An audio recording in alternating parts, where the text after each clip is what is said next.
Are you spending more time looking for the best way to learn a language than actually learning it? Taking classes, talking to tutors, comprehensible input, mass immersion, Duolingo? I feel like on the internet there's a bunch of discourse on how to study a language best. What apps to avoid, what apps to use, and how to use these apps. Now, I do think that this is a discussion generally worth having. It's good to compare the efficiency of methods to each other, but I do think that the internet is so full of this that it becomes really easy to fall into this trap. Only thinking about the best method.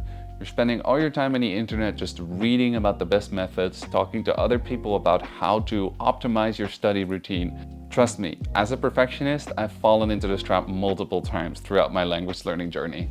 But there is just one method that works, showing up every day. It's a bit like that monkey from BoJack Horseman. It gets easier.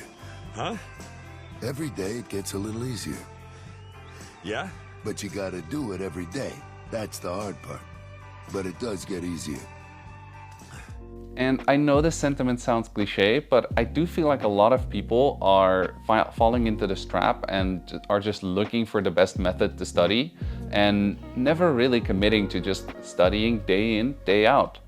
This is why apps like Duolingo aren't necessarily bad in the sense that they probably don't teach you to speak a language well, but they do build a daily habit of learning a language, which you can transfer to other software or other methods as you learn more about the language and you realize that Duolingo is not going to cut it.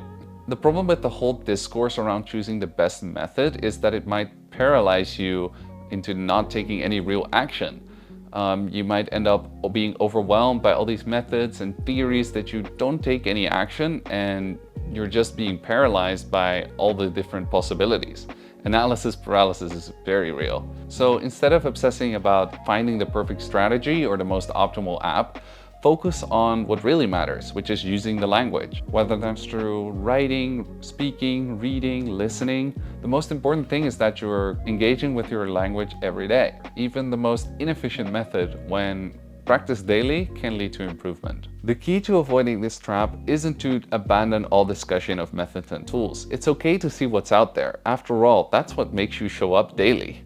It's important to reflect and see how you've done in the, for instance, past month, and see how you've progressed and see if there's anything you can tweak about that. But the real trick is not to let this reflection turn into procrastination. Balance is key. While it's occasionally beneficial to check if your methods and tools still work for you and if they're efficient enough, it's even more important that you don't lose sight of the main goal, which is consistently showing up and practicing your target language. Try to set clear goals every day where you just work on learning your target language for a set amount of time every day. Make it interesting for yourself and stay accountable by sharing or documenting your journey and celebrate your progress. If you identify yourself having this problem, I would suggest you just choose a method and stick to it for a month. So by all means, after this video, take some time to review your words, watch a video in your target language, read a book in your target language, or just engage with the language in general. Every day gets a little easier, but you gotta do it every day. That's the hard part, but it does get easier.